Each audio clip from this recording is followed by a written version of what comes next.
Hello everyone, good morning to all of you. चलिए आज हम इस वीडियो में बात करते हैं बिहार राज्य सेवा आयोग पटना के बारे में। तो देखिए यहाँ पे 2020 की एक वैकेंसी थी जिसका नोटिफिकेशन 2020-21 में आया था। हमने फॉर्म भरा था बॉटनी सब्जेक्ट से, बहुत सारे हमारे दोस्तों ने विभिन्न सब्जेक्ट में फॉर्म भरा था। तो धीरे धीरे करके इसका स्क्रीनिंग का रिजल्ट आया, लास्ट होते होते बॉटनी का भी रिजल्ट आ ही गया है। तो ये आया था 17 तारीख को, 17 जून को आया था। जब हमने इसको रिसीव किया, जब हमें इसको मिला कि भाई देखो ये स्क्रीन रिजल्ट आया, देख लो, तो हमने देखी इसमें क्या क्या मिला। कि जो टोटल जो अभ्यर्थी थे, जिन्होंने एप्लीकेंट थे, उन्होंने कितने लोगों ने किया था, 4262 लोगों ने किया था, अप्लाई किया था, जिसमें 435 लोगों के फॉर्म टाइम पे पहुंचे ही नहीं, इस वजह से उनको रिजेक्ट कर दिया गया। 38-24 लोगों के आवेदन की हार्ड कॉपी आयोग को मिलेगी, जिसकी इन्होंने स्क्रूटनी की और रिव्यू किया। रिव्यू करने के बाद इनको 1548 लोग ऐसे मिले जिनके आवेदन को स्वीकृत कर दिया गया। रिमेनिंग जितने स्टूडेंट थे उनके आवेदन को इन्होंने रिजेक्ट कर दिया। अब जो रिजेक्ट करने का बेसिस था उसको मैं बताता हूं। देखिए रिजेक्ट करने का बेसिस तो एक तो यहाँ पे ये बता रहे हैं 435 लोगों का फॉर्म इनको पास पहुंचाने था। फिर लेटर ऑन क्या हुआ कि देखो हमारा फॉर्म रिजेक्ट हुआ था या मेरे दोस्तों का फॉर्म रिजेक्ट हुआ, वो किस बेसिस पे हुआ है। तो यहाँ पे देखोगे आप कि बहुत से लोगों का botany as a majors honour subject नहीं है ग्रेजुएशन में। ठीक है, चलिए हम पहले बात करते हैं what was the eligibility criteria for the botany assistant professor in BSU SC। ठीक है, तो यहाँ पे आप देखोगे एलिजिबिलिटी क्राइटेरिया आएगा। तो एलिजिबिलिटी क्राइटेरिया बॉटनी में बॉटनी तो होना ही जरूरी है, साथ ही साथ कुछ एलाइड सब्जेक्ट इन्होंने अलाउ किए थे। तो यहाँ पे देखिए एलाइड सब्जेक्ट की लिस्ट है। तो यहाँ पे जब हम बॉटनी को देखते हैं तो इन्होंने 7 सब्जेक्ट को अलाउ किया था। तो इसमें क्या क्या था, microbiology, biotechnology, biochemistry, bioscience, environmental science, genetics and molecular biology. तो इतने सब्जेक्ट को इन्होंने अलाउ किया था। ठीक है, तो जिन जिन स्टूडेंट ने MSc में इन सब्जेक्ट को लिया था उनको सबको इन्होंने अलाउ कर दिया। ठीक है, अब जब स्क्रीनिंग का रिजल्ट आया तो ये क्या कह रहे हैं कि आपका botany as a majors honour subject नहीं रहा ग्रेजुएशन लेवल पे। तो जब आप नोटिफिकेशन देखते हो, ओरिजिनल नोटिफिकेशन, और इसको छान मारोगे, चार्ट डालोगे, तो यहाँ पे कहीं भी ग्रेजुएशन का जिक्र हुआ ही नहीं। ग्रेजुएशन को कहीं भी इन्होंने यहाँ डिनोट नहीं किया है, डिजायरेबल में भी नहीं दिया है, और एसेंशियल क्वालिफिकेशन में कहीं भी नहीं दिया है। तो ये क्या मतलब है कि जब आपने एक नोटिफिकेशन में दे दिया कि ये एलिजिबिलिटी क्राइटेरिया है, तो ऑन गोइंग प्रोसेस में स्क्रूटनी में आप कैसे इंक्लूड कर दे रहे हो इस चीज को कि आपका मेजर नहीं है बॉटनी में। ऐसा कहीं ना नोटिफिकेशन है और ना कहीं भी भारत सरकार ने अपनी तरफ से पब्लिश किया है कि जिनके ग्रेजुएशन है बॉटनी नहीं है। देखिए ये देखिए यहाँ पे हम कुछ बात क्लियर कर देना चाहते हैं कि जो बॉटनी है, ठीक है, तो लोग BSc कैसे करते हैं। BSc में आपको इनिशियल फर्स्ट ईयर में 3 सब्जेक्ट लेने होते हैं, आप कुछ भी ले सकते हो, जूलॉजी, बॉटनी, केमिस्ट्री ज्यादा करके स्टूडेंट लेते हैं जिनको BSc करना होता है एज अ बायो स्टूडेंट। ठीक है, तो जूलॉजी, बॉटनी, केमिस्ट्री लेते हैं फर्स्ट ईयर सेकंड ईयर। जो हमारे उत्तर प्रदेश की बात करें, उत्तर प्रदेश की विभिन्न यूनिवर्सिटी की बात करें, जैसे कि राम मनोहर लोहिया अवध यूनिवर्सिटी है, आपके छत्रपति या कानपुर जो भी यूनिवर्सिटी है, ठीक है, उसमें बॉटनी इसी तरीके से पढ़ाया जाता है जिसमें पहले और दूसरे ईयर में जूलॉजी, बॉटनी, केमिस्ट्री 3 सब्जेक्ट रहते हैं।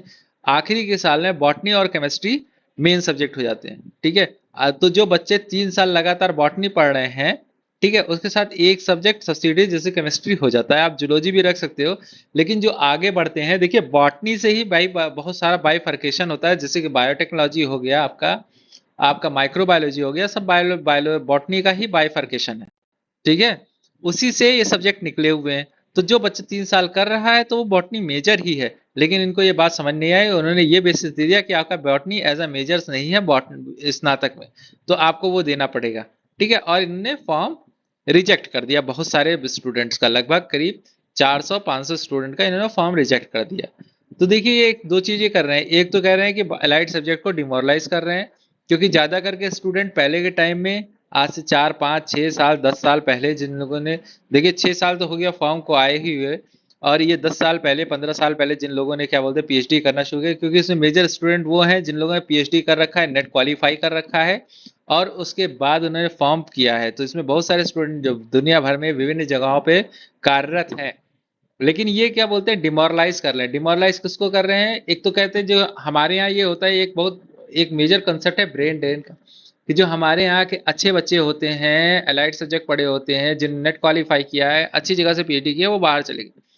तो जब बाहर चले गए तो ये लोग बहुत रोना रोते हैं कि हमारे यहाँ के स्टूडेंट बाहर चले गए हैं। लेकिन अब जब यहाँ पे एक चांस मिलता है आपको कि स्टूडेंट वापस आए, ठीक है, जब एलाइड सब्जेक्ट वाले जिन्होंने अच्छे से किया है, हम ये नहीं कहते बॉटनी सब्जेक्ट वाले स्टूडेंट अच्छा नहीं करते हैं, वो भी बहुत अच्छा करते हैं।